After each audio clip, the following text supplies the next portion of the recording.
जिस तरह से कोविड के मामले बढ़ रहे हैं, अब हमें फैसला ले लेना चाहिए कि हमें ये परीक्षाएं टाल देनी चाहिए। अब सवाल ये उठता है कि परीक्षाएं टालेंगे तो करेंगे क्या?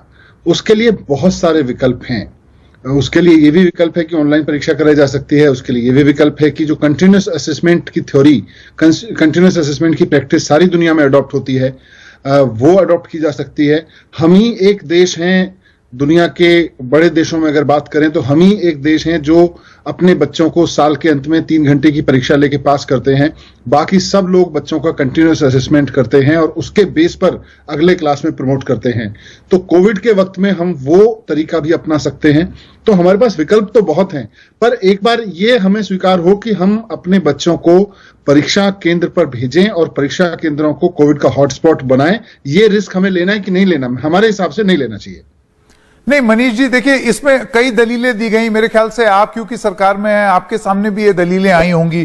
कुछ लोगों का जो ये कहना है कि इनको टाल देना चाहिए, और फिर जो लोग तर्क ये देते हैं कि इसको हो जाना चाहिए, उनका ये कहना है कि जैसे 12वीं की परीक्षाएं देख लीजिए, कॉम्पिटिटिव एग्जाम में देरी हो जाएगी।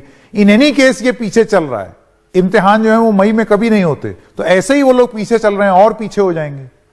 इसीलिए मैंने कहा कि ये जो हमारा तरीका है कि हम साल के अंत में एक परीक्षा लेंगे और उसमें सब कुछ पास या फेल करेंगे, ये बहुत ऑर्थोडॉक्स तरीका पहले से ही है। दुनिया के बहुत सारे देश पहले ही इसको छोड़ चुके हैं। हम अभी भी इसको चला रहे हैं। कोविड के समय भी हम ये कह रहे हैं कि साहब हम तो इसी तरीके से परीक्षा लेंगे। मेरा सवाल जो है यहाँ ये था, आज जब हम बात कर रहे थे, कि अगर आपने पुराने तरीके से पढ़ाया ही नहीं, पूरे साल बच्चों को ऑनलाइन पढ़ाया, तो पुराने तरीके से ही आप बच्चे को परीक्षा लेके पास करेंगे, ये जिद ठीक नहीं है। आप नए तरीके अपनाइए। नए तरीके अपना के, मैं ये नहीं कह रहा आगे बढ़ा दीजिए, आगे बढ़ाने कोई सॉल्यूशन नहीं है। आगे बढ़ाएंगे, अभी आपको पता नहीं है कि कोविड की सिचुएशन आगे क्या रहने वाली है, कितना आगे बढ़ाएंगे, अनसर्टेनिटी बनी रहेगी। आप बच्चों के मन में भी जितनी एंग्जाइटी है, अनसर्टेनिटी है, उसको क्लियर करिए। उनको बताइए कि हम अब आपको इवेल्युएट करने का, हम आपके असेसमेंट करने का ये तरीका अपना रहे हैं। पर मनीष जी, वो यूनिवर्सिटी में कैसे दाखिल होंगे? एक सवाल ये भी है ना कि जैसे अब यूनिवर्सिटी में मार्क्स कट ऑफ होगा, मार्क्स मांगे जाएंगे, तो ये आप कंटिन्यूअस असेसमेंट से वो यूनिवर्सिटीज में कैसे दाखिल होंगे? अच्छा, ये तो हम दिल्ली यूनिवर्सिटी और विश्वविद्यालयों की बात कर रहे हैं। किसी को अगर फॉरेन यूनिवर्सिटी में दाखिल होना हो तो इन सब चीजों के लिए ये 12th की परीक्षा का बड़े मायने होते हैं।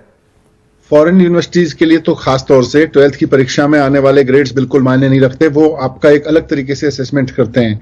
हमारे यहाँ IIT वगैरह जो एग्जाम लेते हैं, वो भी एक अलग तरीके का एग्जाम चल रहे हैं। उसको भी ऑनलाइन किया जाने की जरूरत है। लेकिन मैं कह रहा हूं टालने की जरूरत नहीं है। आप इसको कैंसिल करिए कि हम 3 घंटे की परीक्षा में बच्चे को इवेल्युएट करेंगे। आप इवेल्युएशन का फॉर्मूला बनाइए और बच्चे को इवेल्युएट करिए। उसका, जैसे मैं अगर ऑफ हैंड आपसे बात करूं, पिछले 1 साल में आपने बच्चे को ऑनलाइन पढ़ाया है। उस बच्चे ने बहुत सारे असेसमेंट, उसके जो लगातार उसके कुछ यूनिट टेस्ट हुए होंगे, उसके टर्म एंड एग्जामिनेशन हुए होंगे, उसके आपने बहुत सारे प्रोजेक्ट्स दिए होंगे, उसके पार्टिसिपेशन रहा होगा बहुत सारी चीजों में, लास्ट में प्रैक्टिकल भी काफी हद तक हुए। तो इन सबको देखते हुए आप बच्चे को असेस करके अगले क्लास के प्रमोट के लिए उसको मार्कशीट बनाइए, उसको दीजिए। उसका कोई ऑनलाइन एग्जाम लेना है तो ऑनलाइन एग्जाम लीजिए। 10वीं में तो ये हो सकता है, 12वीं में कैसे?